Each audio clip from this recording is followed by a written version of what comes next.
Good afternoon and welcome to our new virtual conversation series called the Harvest Leaders Sit Down Series. This is designed to harvest your leadership potential. I'm Ed LaFlamme, your moderator for today's webinar. In our new leadership series, the Harvesters will bring you virtual, in-depth, and conversational sit-downs with business leaders from the landscape industry and other service industries as well. Today, Harvester Cindy Code sits down with Dr. Charlie Hall, a professor at Texas A&M, who grew up in the nursery business and became an economist. Dr. Hall has an uncanny presentation style that will give you landscape contractors insight into today's economy and his predictions for 2021 and beyond. I know in my conversation with him last week, I tried to get all I could out of him. He held back. He said, "Hey, wait a minute, save some for next week."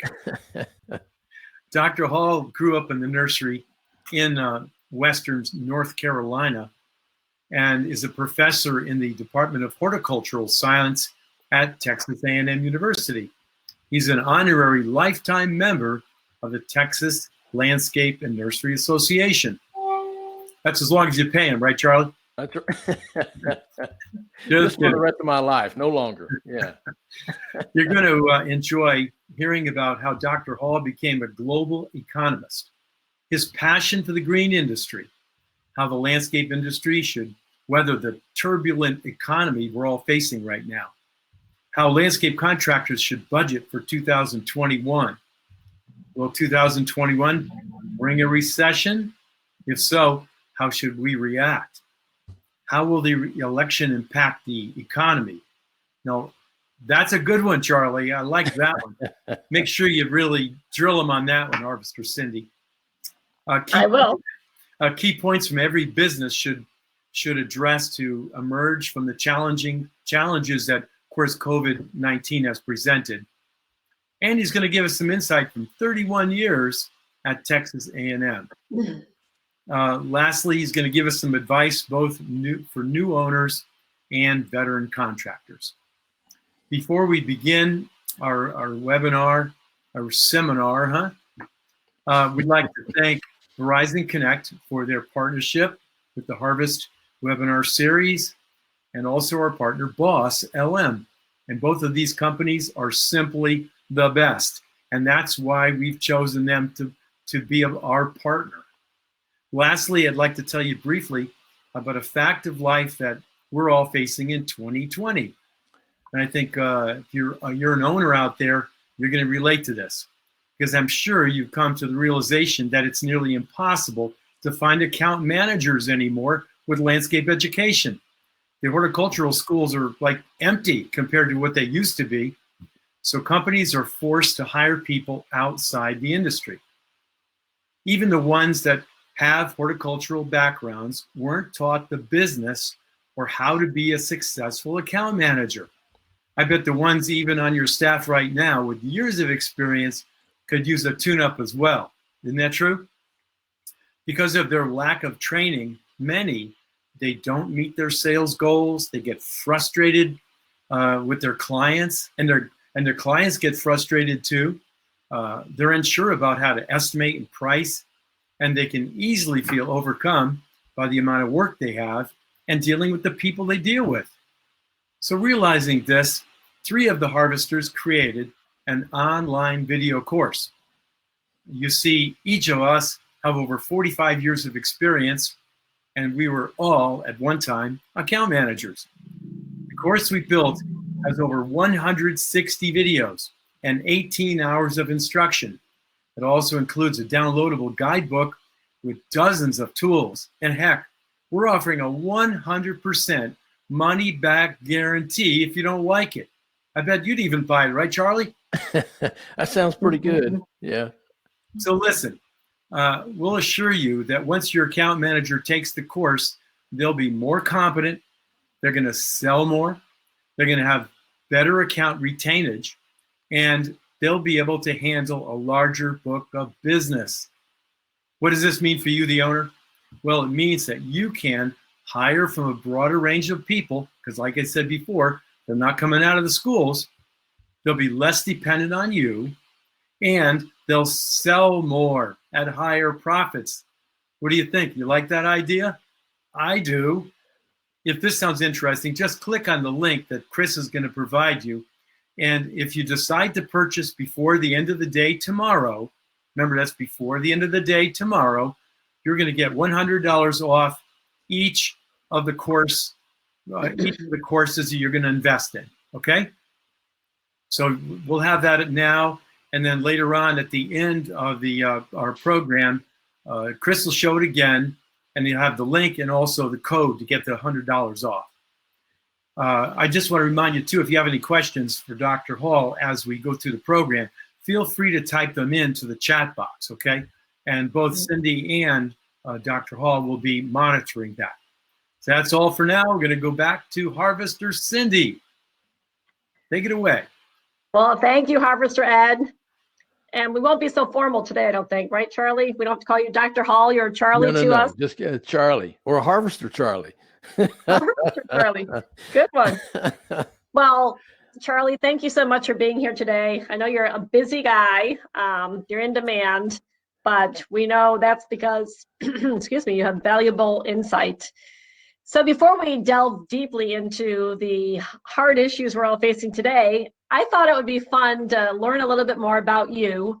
Like many of our audience today, professional lawn and landscape contractors, they either, grew up in the business or they're entrepreneurs, and it's a business that they've created out of their blood, sweat, and tears. So what was it like for you growing up in a nursery family in Western North Carolina? Yeah, well, that's a great question, Cindy. And first, let me say I appreciate the invitation to be here. And I did type in the chat box there that it's good to be here. I said, feel free to answer any questions. What I meant is feel free to ask any questions. You can answer them too if you want to, but ask any questions in the chat box and we'll try to address those. Now, growing up in North Carolina, actually, it's interesting. We didn't start out in the nursery business. We were actually tobacco growers. And then after we got out of tobacco, which I was glad because tobacco is a nasty crop to work. And plus you've got these gigantic caterpillars called pack saddles that have stingers and you got to wear long sleeves. And anyway, it's not fun being a tobacco farmer. And then we got into the tomato business and that wasn't much better.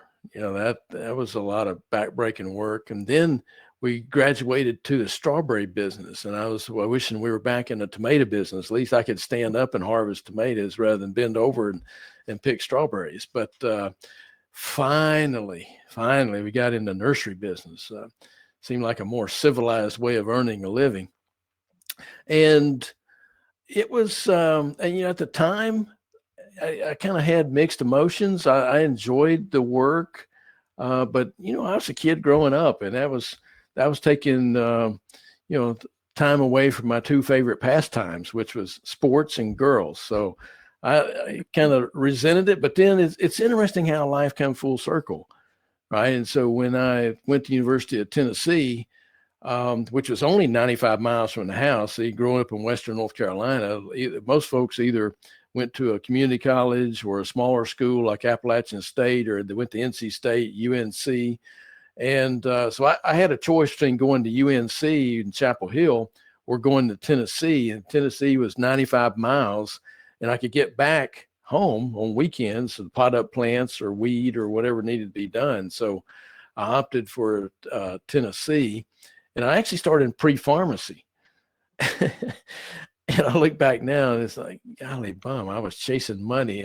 But then, full circle, I took an economics class and then I heard that there was this field called agricultural economics.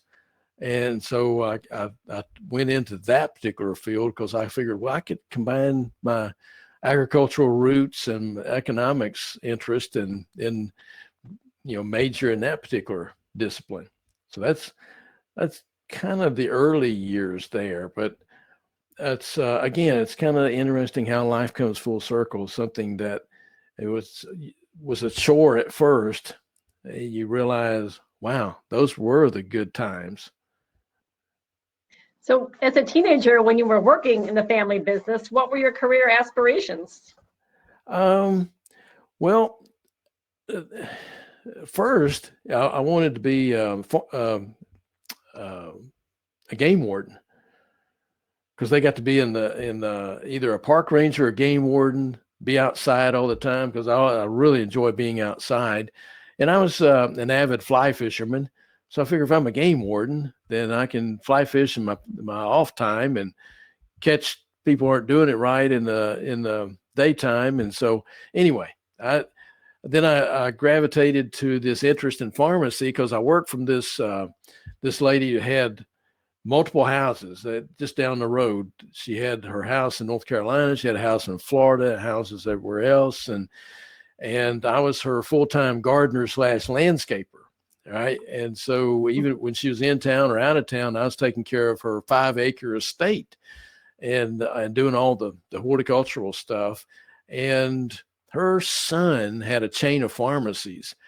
And he used to come and visit, and I sell the cars that he drove. And I said, man, I need to be a pharmacist so I can drive those kind of cars.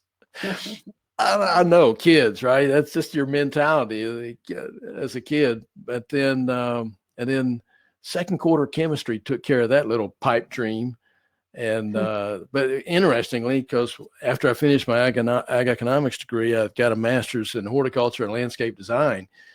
And I had to go back and take not only second and third quarter chemistry, but biochemistry and a couple of other chemistries. So again, it's just the circuitous pathway to get to where I am, but things happen for a reason. So it's pretty incredible. Horticulture, economics, landscape design, Yeah. Innovative management, benchmarking, marketing strategies. I mean, it makes you so well-rounded. So, what better person to talk about, delve into the business outlook for the lawn and landscape industry. Yeah, because there's so few in the economics world that can speak horticulture-ese, right, or landscape-ese. And so I found it very beneficial that I could speak both languages, right? I could speak the Latin, I could speak the management, I could speak the economics. So it's been you look back and all that circuitous path it really developed kind of a broad base for me to work off of. Right. So there's no question this year, the year of 2020, no question that people staying home really was a boon to the landscape industry. Not only was the industry in almost every state considered an essential business, but people were at home, like me, you're looking out your window and you're wanting to improve your yard. That and PPP money for those who got that. But is this a 1-year boon or a 1-year blip? Yeah, interestingly, Cindy, we've seen this happen before. In every recession, other than the Great Recession, that was kind of an anomaly of how slowly it started and how slowly we recovered. But in every recession prior to that, whenever we had an economic downturn, people would travel on vacations less, they'd stay at home more, and like you said, during those staycations, they would they do more gardening and landscaping. But at that time, gardening and landscaping was among the top 3 leisure time activities for folks.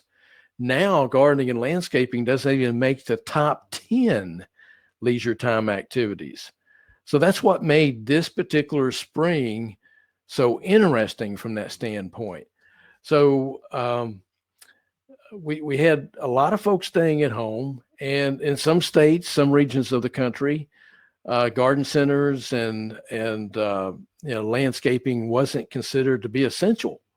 Michigan, nobody was essential. They just kind of closed the whole state of Michigan down, with the exception of Walmart, of course.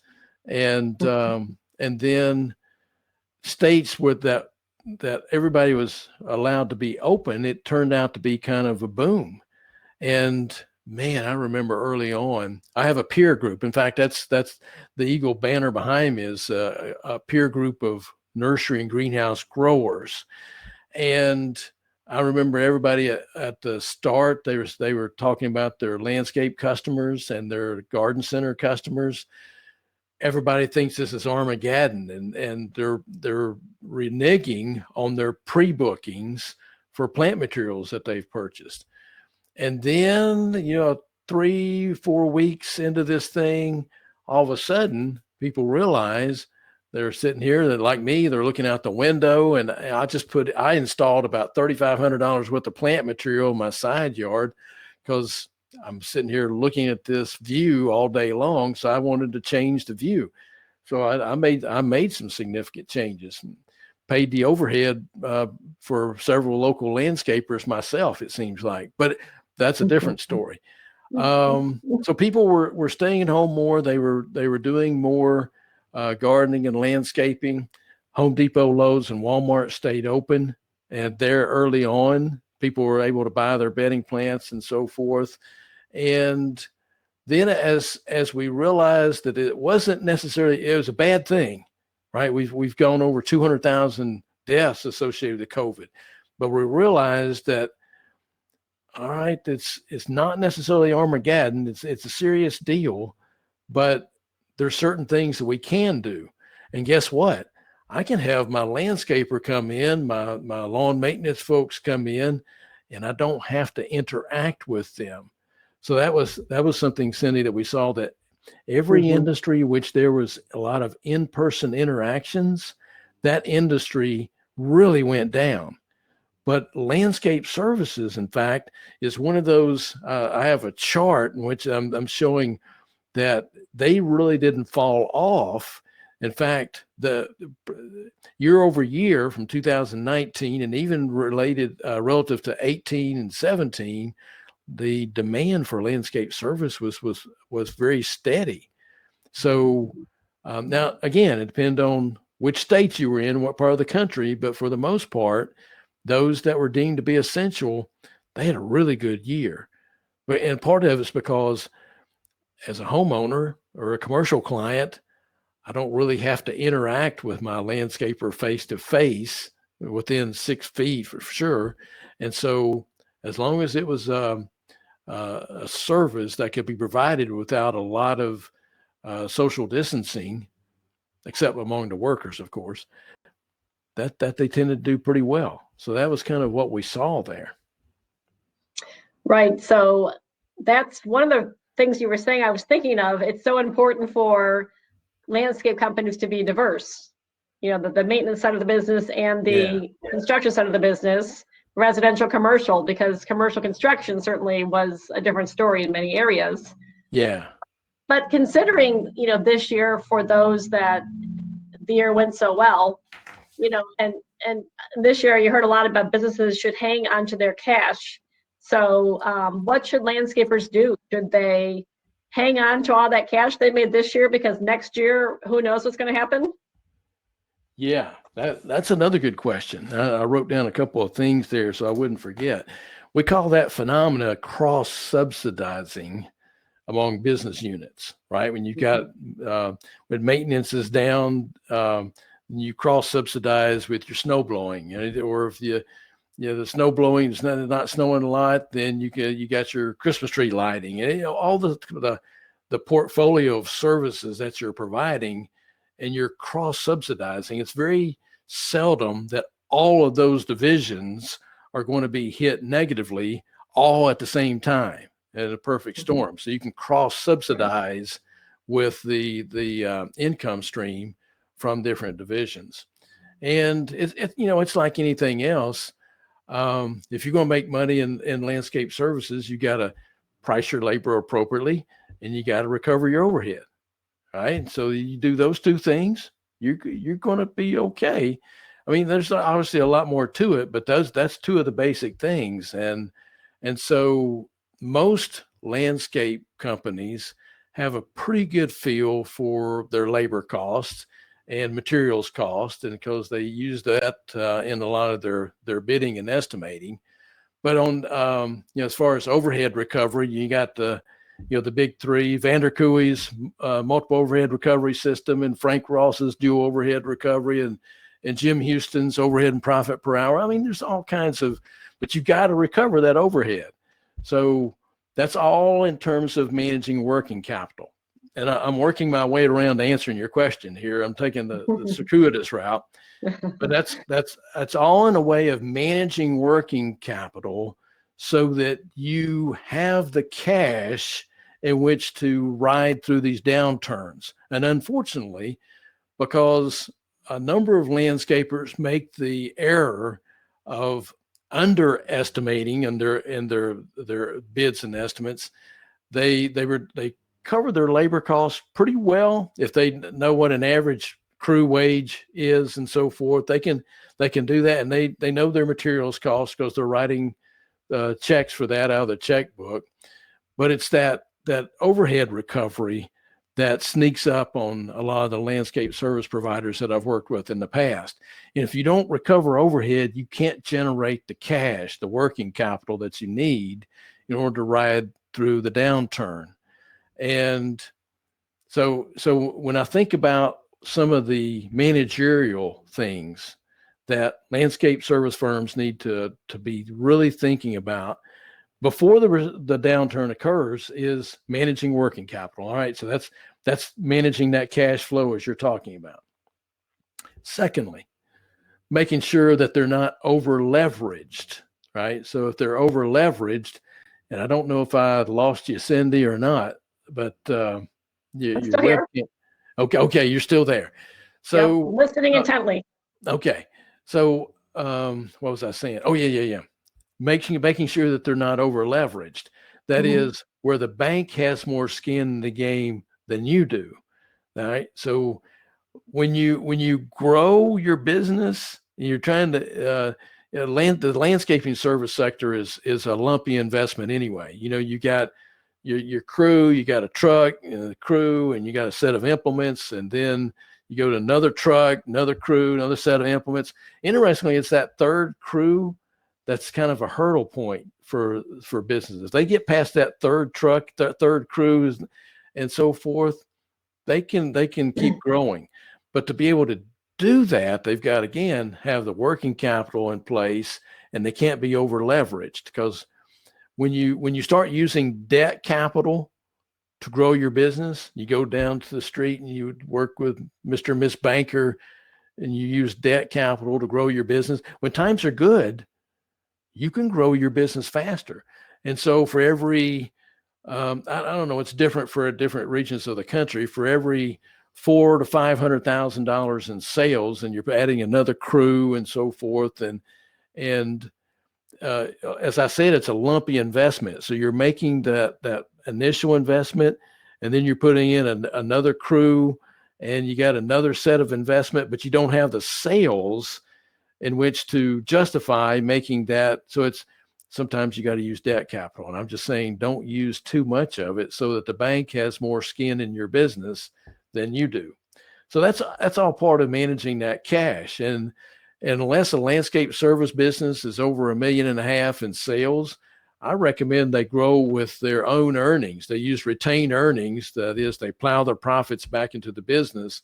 And then when you get over $1.5 million in sales, then you start thinking about using debt capital. But there's no rhyme or reason to those figures. And probably everybody on the call is well past that hurdle point. But I think it's important for business to start out to know that.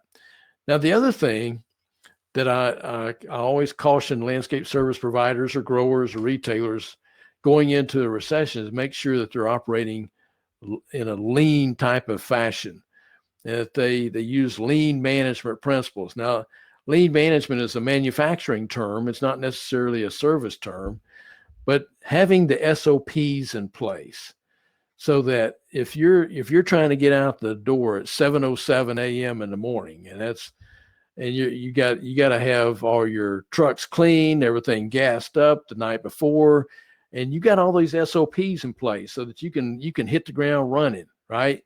And you're working with your grower vendors and making sure all the plant materials delivered. Well, that's lean, right? And unfortunately, I see a lot of landscape service providers that aren't as lean as what they should be. And it comes down to not having the SOPs in place. So that's another area. And then finally, I got all this checklist and so forth. The last thing on my checklist is the value proposition, because I want to make sure that as a landscape service provider, that my customer base and those customers that I'm trying to win over, that they understand what my value proposition is. Now that I'm sure among this group, those aren't terms that aren't familiar, but for a lot of landscapers out there, when I say value proposition, they what do you mean by value proposition? And I'm talking about the fact that for landscaping, you're not just installing landscapes. You're not just maintaining landscapes or providing other types of services. You're enhancing the quality of life for those residential and commercial clients. And I used to say that, and about 15 years ago, I was at I think it was an ALCA meeting at that time. And I was talking about this, and I was talking about the benefits that landscapers play in enhancing quality of life. And somebody, what do you mean by quality of life, Charlie? And so that caught me back, because I thought that would be just kind of self-evident what quality of life is. But so with a grad student, I spent one whole semester researching about quality of life. And we looked at all the different constructs. And so there was psychological constructs, there were physiological constructs, there were social well-being, environmental well-being, spiritual well-being. All of those constructs define quality of life. Well, guess what? Landscapes impacted every single one of those quality of life dimensions. And so now I can talk actually in more detail about the economic benefits that landscaping provides. I mean, for example, some of my own research shows that for every $1 that a homeowner invests in a landscape, it generates $1.09 in ROI. From that, it's the only home improvement that generates a greater than $1 return for every $1 invested. Now, my wife and I, I could have bought a car for what we spent on my bathroom renovation, right? And yeah, it made her happy, so it was priceless. But for every dollar I spent, since I know this, I'm only going to get 70 cents return whenever I sell my home for every dollar I invested. In a kitchen, 93 cents return for every $1 I invested. Landscaping, I can get $1.09 on average for every $1 that I spend. So I just gave everybody that's listening a big bump in terms of their sales literature, right? They need to have those kind of statistics in there. And then, so that's the economic benefits. And then the environmental benefits. I mean, those are called ecosystems services. And, Davey Tree and others have done a great job with their iTree software of saying, this particular elm tree right here generates $1,200 a year in ecosystem services. And so they monetize the landscape. And then lastly, there's the health and well-being benefits. Now, last year, Cindy, I tried to update an article I wrote back in 2007, a journal article. In that article, I talked about all the research in the economic, environmental, and health and well-being areas that landscapes provide. And so I just started with the health and well-being benefits. It took me 4 journal articles, 4 academic journal articles, just to summarize the health and well-being benefits of landscapes and the flower, shrubs, and trees and turf that goes into these landscapes. 4 journal articles. And it just came to me that we were in the midst this year of a health crisis. And we have 4 journal articles worth of health and well-being benefits that landscapes provide. Of course, people would be spending. I don't think not everybody knows about those benefits, but inherently people know that trees provide oxygen and that's good for you, right? So I think if we educate people more so than what they are right now on the economic, environmental, and health and well-being benefits, I think that'll affect what's called the elasticity of our demand. So that even if we raise our prices and the demand for our landscape services goes down slightly, we're going to still make more money. That's the whole, we call that the inelasticity of demand. Now, if you try to raise price and your demand is elastic, you'll lose money faster than what you did before. But in an inelastic demand, you can raise your price. So I know the question that you're pondering right now. How do I increase the inelasticity of my demand? Well, that's where the marketing comes in, and by emphasizing those economic, environmental, and health and well-being benefits. But I'm doing too much talking. You're not able to ask any questions. So, well, and we could do a whole hour on that subject. Project Evergreen and all your research and all of those valuable benefits, and we'll get you on the schedule for that. But I want to get back to cash. So, not only cash in our landscape businesses, but the government is printing cash like it's going out of style. PPP was wonderful for many businesses, unemployment. But so what happens to all of that? The cash and the debt. Does it have to be paid back? And how, when, and where? Yeah, with the exception of some treasuries that other countries like China hold, we mostly owe a lot of that debt that we're racking up right now to ourselves, right? And so as such, we're not going to default on our own loans. So the Federal Reserve is pumping just a ton of money into the economy. Then you have the legislation through the CARES Act and so forth. So we got roughly $6 trillion, plus or minus, $6 trillion worth of funds that were support business support policies, consumer support policies. We're pumping all that cash into the economy, and that's to create some stimulus. The interesting thing is that from an economic standpoint, we really didn't need a lot of stimulus. What we needed was a backstop. And that's what PPP helped provided, a little bit of backstop there. But interestingly, if you look at low income versus high income workers, it did help in some of the lower income workers in terms of them not being displaced. A lot of those were hired back, but not all, right? And so most of the higher income workers, if they were white collar, they weren't laid off and so forth. So they really didn't come into play there. So there's a lot of cash that's being generated. So does that have to be paid back?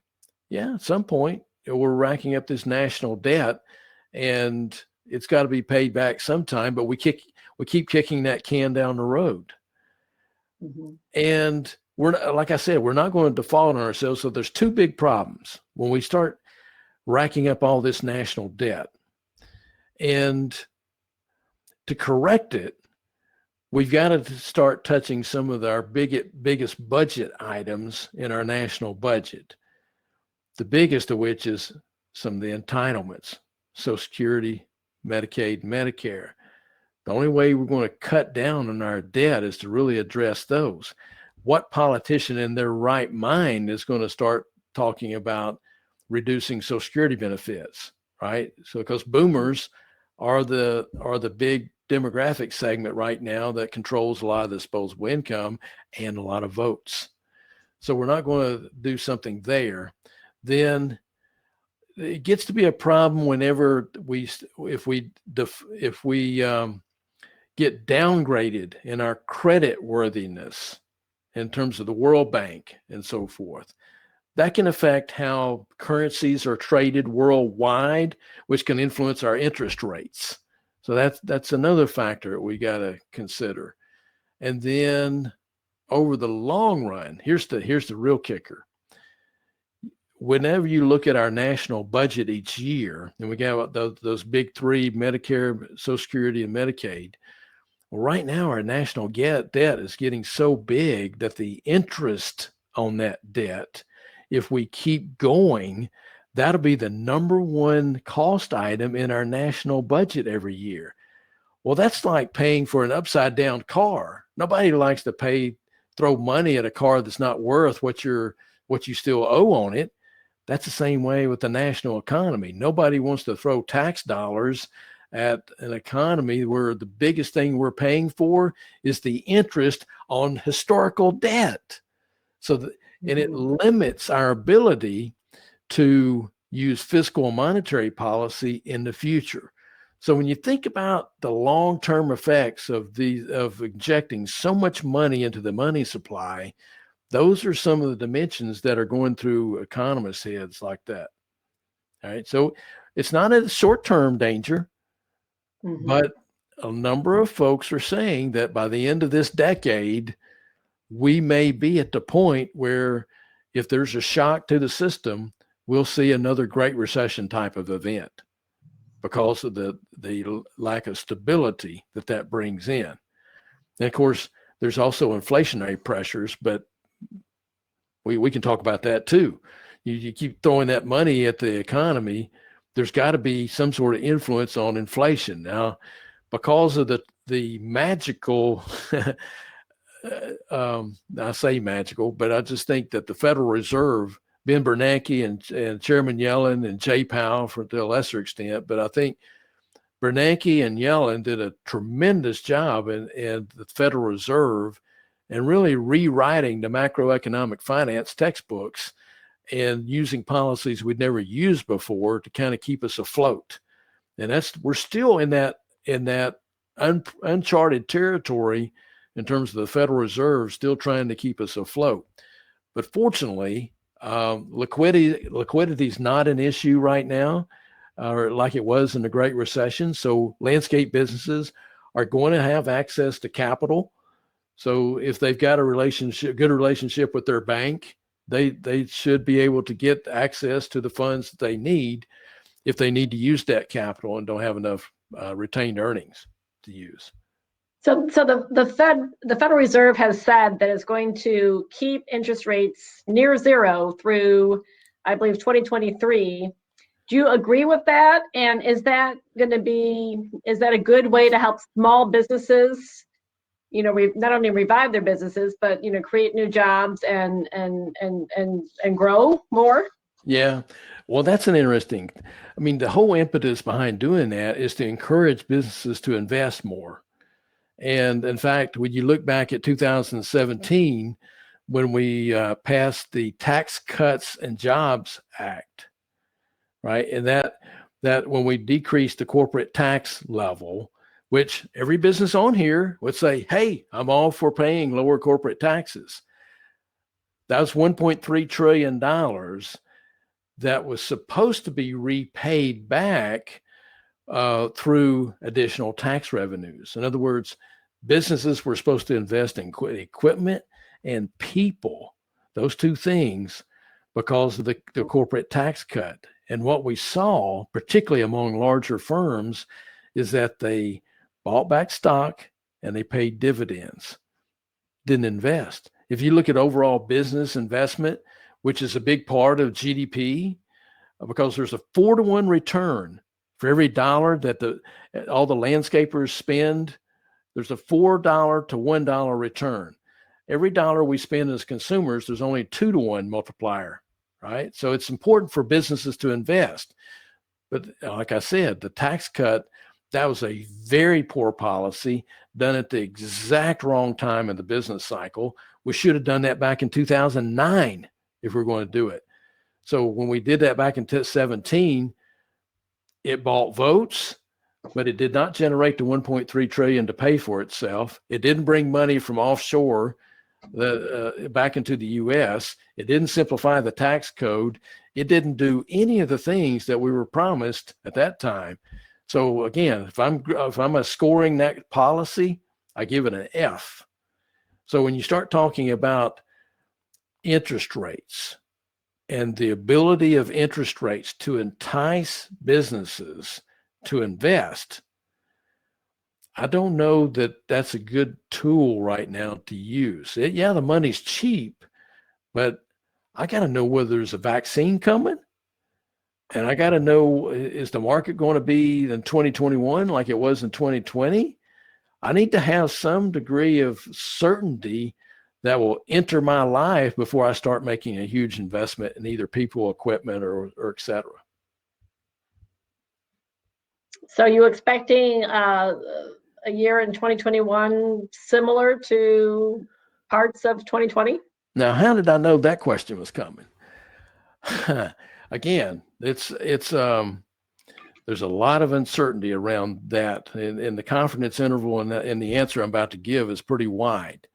Now, if we don't have a vaccine, and if people are still exercising social distancing, and people are traveling less and staying at home more, if that's the case, then one side of the logic picture would say, well, yeah, they would probably do what they did this year, and they would do more landscaping DIY projects. They'd hire more services and so forth.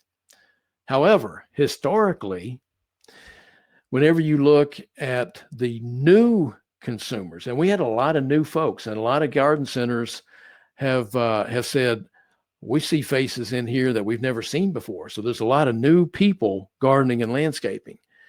And historically, our industry's not done that good a job in keeping those people interested in gardening and landscaping. They figure out it's a lot of hard work, and our retaining percentage of those new customers has been fairly low.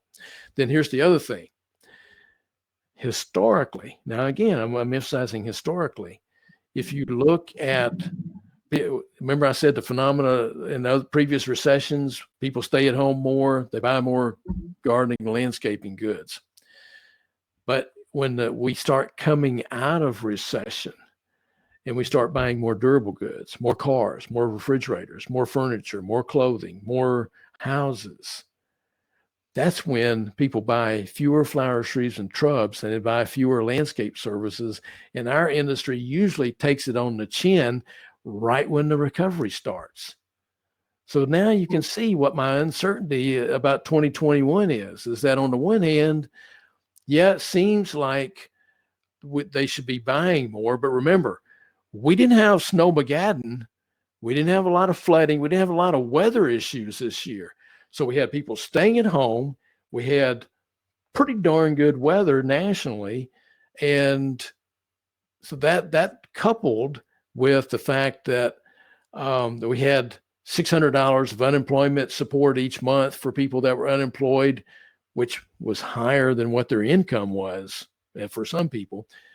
And so you had people's, it was the perfect situation for having a good year. Well, tell me what the weather's going to be like next year. Or are we going to have a vaccine? Are we going to have, are people going to be staying at home more? Are they going to be interested in gardening and landscaping and paying for landscaping services? I don't know the answer to that question because it's just a lot of uncertainty. If I were in people's shoes that are online, I would be forecasting a 5 to 10% increase in sales for next year. But I don't think, I know some folks that are budgeting for 25% increases. I don't think we're going to get there. But I think that if we position ourselves right and we continue convincing people that we're a good investment for their home, for their municipal building, their commercial business building, I think we'll be okay. But I wouldn't overdo it. And on the grower side right now, I'm hearing all kinds of plant shortages, that there are some plant materials that people are it's a tough time getting a hold of. Well, I've been at this for a long time, right? Most of my life, I've been in this industry. And I saw in 1984 after the December 83 freeze, and in 1990 after the December 89 freezes. Those were the two main time periods over the last 40 years that we've had major plant shortages. Within 2 years, we were talking about plant surpluses. So I already know growers right now, you can't buy liners and whips and so forth because they're planting the back 40. So we may have a shortage of plants next year, but I don't know, it won't last too long because growers are too adept at turning the shortage into surplus. So let's answer a couple questions. And I know that we don't have a ton of time, but could you dig a little bit into the 4-to-1 return for landscaping investment and maybe share some of the links where they can find additional information on your website? Or we can email them out to them. Yep.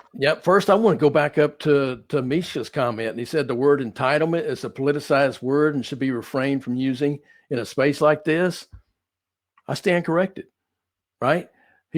That's 100% correct. I try to say Social Security, Medicare, Medicaid, and not use that word entitlement. I stand corrected, right? I'll admit that. Very good point. Now the question, which one was it you're referring to, Cindy? The 4-to-1 return for landscaping investment, Andrew? Yeah, because whenever you're looking at economic contributions from a sector, you have different multipliers. And so when a business invests, remember I said there's 2-to-1 return for when a consumer spends their dollar. But who do businesses employ? They employ consumers. They aren't just employees, they're employees and consumers. So not only is the business buying equipment, buying inputs, buying shovels, skid steers, and so forth, but they're paying payroll. And then when their employees get their payroll, well, they go out and spend it. So that's where the 2-to-1 comes in, when the employees go and spend, but then the investment dollars also kick in. So that's where I get the 4-to-1 return. And that's rounded. In some sectors, it could be 5-to-1, but over all the sectors across all industries in the U.S., it's generally about 4-to-1. All right. And your website has some of the additional details? Oh, in terms of the $9, there's on the ellisonchair.tamu.edu website. You don't even have to remember that. You just Google Charlie Hall, Texas A&M. It's the first thing that pops up. It's called search engine optimization, right? I can't just preach it. I got to live it. And so you can Google me, and it's the first thing that pops up on my website. There's an economics and marketing section, and there's a link to an article that myself and several researchers wrote that talks about that $9. Or feel free to email me. Man, I love getting email from folks. It's just Charlie Hall at TAMU, which is Texas A&M University, .edu, which stands for education with a K. No. Don't do that. Don't do that. Okay. So thank you for that. So does the recovery lead to less spending on the landscape for commercial customers as well as residential? One of our questions. Yeah, that's what I was saying a little bit earlier in terms of the initial stages of recovery. It's not really bode well for our industry because people are substituting durable good purchases for landscaping services and even DIY gardening and landscaping. So that's typically not played out too well. Now, commercial customers, it depends a lot what's going on in commercial real estate. You know, a lot of recoveries, the commercial real estate sector either leads the recovery or it lags the recovery. And so I follow, one of the indicators I follow is architectural buildings, right? That's one of the economic indicators to try to get a feel for where the commercial market is heading. And when billings start increasing, I immediately start becoming bullish on the commercial real estate sector. Because you got to have an architectural design before any sort of building occurs. Now, there's about a 10 to 11 month lag between that indicator and the buildings, actually being shovel ready, actually past shovel ready to being complete. So there's about a 11 month lag there. But as a leading indicator, I like following architectural billings. It's pretty good. So the answer to that question is, if architectural billings have been strong, then the commercial real estate sector will be more likely to be putting in buildings and so forth. And you put in buildings and parking lots, most zoning regulations require you to have a certain amount of plant material. Mm-hmm. So that bodes well. But does it worry you? And I think we talked a bit about this. Maybe I'm old school. I prefer to be face to face with my coworkers or, with clients. Does it worry you that so many businesses have already told their employees that they can stay home through the end of the year or even into 2021? I mean, Yeah. that scares me about the commercial real estate market. Yeah, it's going to be a drain in the short run. And then what I think we may see in the long run is we may see a change in how businesses utilize hard spaces, right? We may see more co-utilization of spaces, Mm-hmm. but a lot depends on, you can't co-utilize if you have a health and safety issue, right? So a lot depends on our ability to get it on top of this COVID. So the commercial real estate spaces, if you look at, some of the larger companies and development of campuses and so forth, there's a lot of landscaping involved there. And one of the trends in the architectural industry right now that I think is another leading indicator is the use of biophilic design.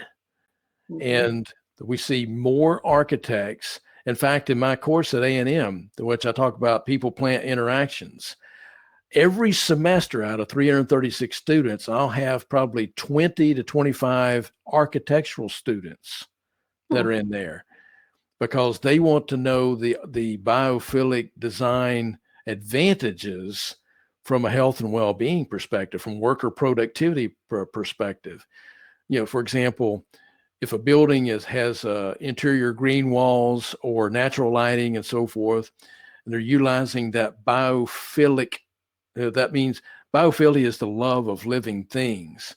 And biophilic design is the incorporation of plants into the integrity of the architectural building, the green roof, green wall, water spaces inside, etc. And so when employees work in that kind of atmosphere, absenteeism is reduced by 17%. There's fewer people that get sick. There's better air quality. Presenteeism is improved. Now that's a word most people haven't heard before. That's where people are at work, but they're not fully engaged. So the level of engagement goes up whenever. So that particular trend to me is also a positive for the commercial real estate sector, and that the buildings that will get built in the future will have more of those biophilic design elements. And as an industry, we need to have a seat at the table because, like green roofs, for example, the roofing industry's captured most of the economic rent from all the investment that's gone into green roofs. It hasn't been the landscape service sector. It's been the roofing sector.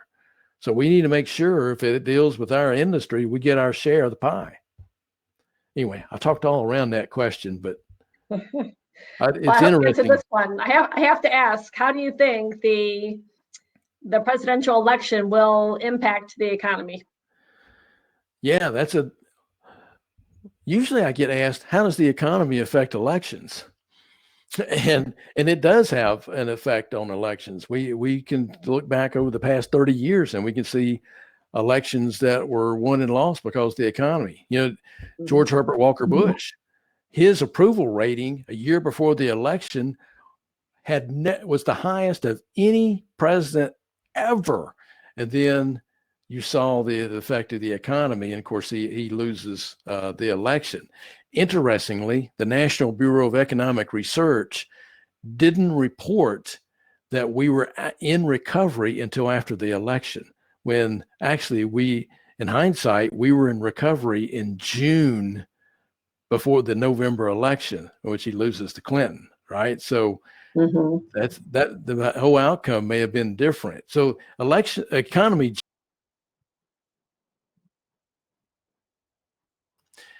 obviously, whether Biden is elected or President Trump is reelected, there are certain stances on some pretty important issues to our industry, immigration being one of those. Mhm. So if Trump is reelected, if you look at his past rhetoric and stance on immigration, it doesn't bode well for H-2B, right?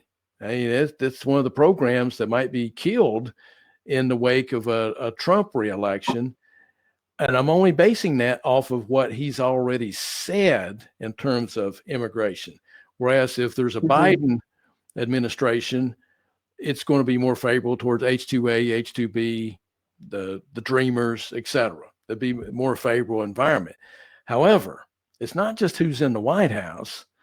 It's what's the makeup of Congress and who is the Senate still controlled by Republicans. And whether you've got a mixed Congress, then you may have a lot of status quo. We may not get any major changes in immigration policy because you got three legs of government for a reason. Who's in the White House is just one of those legs. And so, okay, so that's immigration. Let's talk about taxation. If you see President Trump reelected, he has said as part of his platform that he would go after another tax cut. Now, you heard my economic analysis of the Tax Cut and Jobs Act of 2017 and how that was a failed policy. Okay, I say failed, but everybody online, I'm not the one paying your corporate income taxes. So that's easy for me to say. However, if Biden is elected, we'll probably see that corporate tax rate go back up. Maybe not to the level where it was prior, but we'll more than likely see an increase.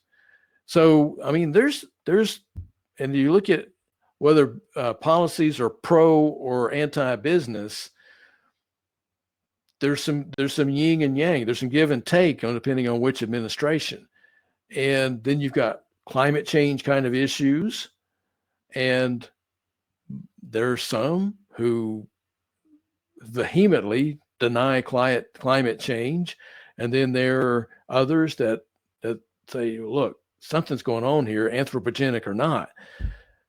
So there's a lot of those types of issues that would, if you have a Biden administration, we'll probably see some of the environmental regulations kick back in, and particularly clean air, clean water, and climate change related. That's what he's been talking about. Whereas we'll probably see less of that emphasis by President Trump being reelected because he's already said he doesn't believe in climate change. So what's best? I think what's best is you tell me who's in the Federal Reserve chairmanship, and I'll tell you what's best. I'm more concerned with, is Jay Powell going to continue on as Federal Reserve chairman? What's going to be the fiscal and monetary policy of the Federal Reserve and the Treasury Department? From economically, that's more what I'm thinking. I'm not mitigating any of these other policies that I'm talking about, but because, I mean, we need labor in this industry. If we don't have labor, that's going to be very tough. We need water, access to water in this industry. And so the environmental related regulations may have an impact there, and who gets the water and if there's even water available. So we got to weigh a lot of those different things. Mm-hmm. So looking at your crystal ball, the election's behind us and COVID hopefully is behind us, whatever the time frame is. Where do you see things settling out for the landscape industry? Oh, I'm get this. I am the most bullish sitting here today on the landscape sector than I've ever been in my entire life since I've been associated with the industry. I'm more bullish today about landscape services than ever before. Now, say what you will about economics, say what you will about the regulatory environment, but there's one factor we haven't talked about, Cindy, and that's called demographics, right? And so you have boomers. Boomers are the reason why we're even having this conversation, because boomers have drunk the Kool-Aid and they love flower shrubs and trees. They love their landscapes. Yeah, some of them are downsizing, but they want to be surrounded by their outdoor kitchens and so forth. And boomers are why we're here, but boomers are aging. I'm on the tail end of boomers. I'm 58, and I think the younger boomers are 56 right now. So as boomers age, they go all the way from 56 to 74, I think, if I remember correctly. A 74-year-old is not doing a lot of gardening and landscaping themselves. They're hiring more of it done. As boomers continue to age, even myself, I planted every bit of this, the $3,500. I got 2 45-gallon trees that I planted, a 35-gallon, 2 35-gallon Eagleston hollies. I got 15, I dug a bunch of holes and I put a lot of sweat equity. 15 years from now, I ain't digging those holes. Somebody else is going to dig those holes. And there's a whole lot of people like me that still want to be surrounded by all this, and yet they're going to pay for landscape services. So demographics. Now, the generation behind boomers, Gen Xers, there's 11 million fewer. So mathematically, over the next decade, we're going to see that 11 million fewer is going to kick in. That's going to be sometime in the future. That's going to be our market. It's going to be smaller because that's a smaller demographic segment. But then you got millennials. And we've been chastising millennials for a long time, but the millennials right now are 39 down to 26 years of age. They're not the 18-year-olds anymore. That's Gen Z. I'm teaching Gen Z at the university. I'm not teaching millennials anymore. Millennials are 84 million strong compared to 79 million boomers.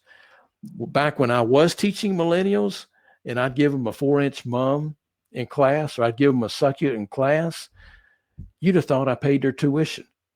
The very first thing they do, they get their mum or their succulent, they got to take a selfie, right? And we came up with a new term called Plelfie, a plant selfie. So I've seen, and then when I talk about economic, environmental, and health and well-being benefits, it wasn't the environmental benefits that really got them going. It was the health and well-being, because the millennial generation has a much better appreciation for work-life balance than we boomers ever did. For boomers like me, I worked 14 hours a day in front of this stupid laptop during COVID, right? I can't get enough of it. That is my life, my work. Not so for millennials. So millennials, if they still have that appreciation for landscape, for the biophilic aspects of their buildings and their landscapes, that bodes so well for landscape services as well, because they may not do it themselves, but they'll want to be surrounded by it. So I'm telling you, over the next 30 years, I think landscape services is a tremendous sector. If I had to be a garden center operator or a landscape service provider right now, I'd choose landscape service provider any day of the week. Great. And last question, what one site would you recommend for everybody in the audience to review for the best economic information? Well, can I give you 2? Okay. All right. And I'm going to say 2 because obviously my own website, but it's not necessarily for the economic information. That's good too.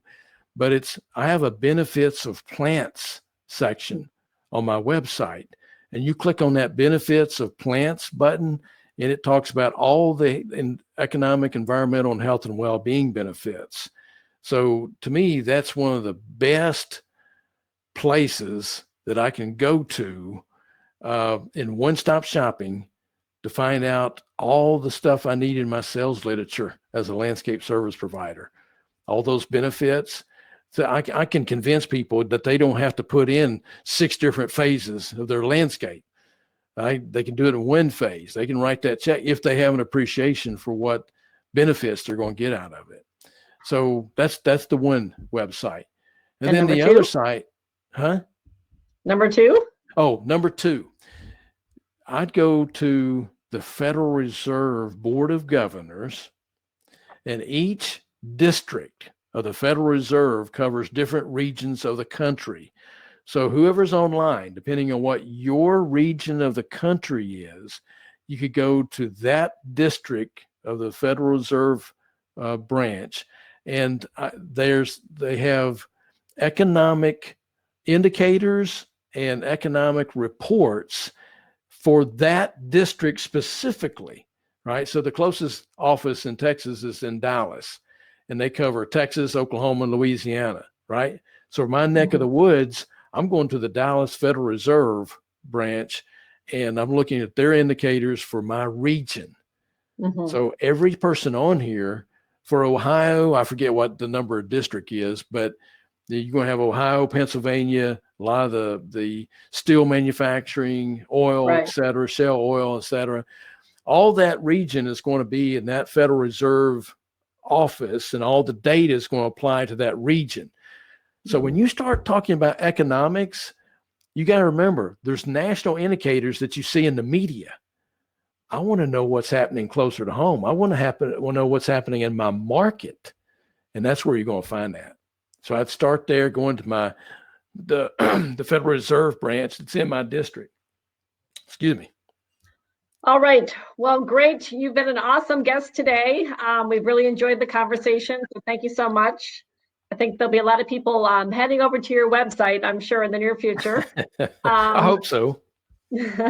And for those that are on the program today, we'll send a link out it's been recorded, so we'll send a link out tomorrow. You can share with others in your company. And then I wanted to remind folks in the Q&A chat box, they can see the special offer for today and tomorrow for the account manager training program. So, I mean, as you're looking at recruiting and retaining employees or improving the stature of your own account managers, it's the perfect program to take a look at. So thank you again for attending our Leaders Sit Down series. We had a great time with Charlie Hall today, and we look forward to seeing everybody on our next installment. So have a great day, everybody. Take care. Thanks for the invite, Cindy. I appreciate being here. You're welcome. It was fun. Had a good time. Yeah. Are you off to something else now? Always. Always. Right. Okay. Yeah. Well, thanks All right. again. Take care. Okay. Bye-bye. All right. Bye-bye.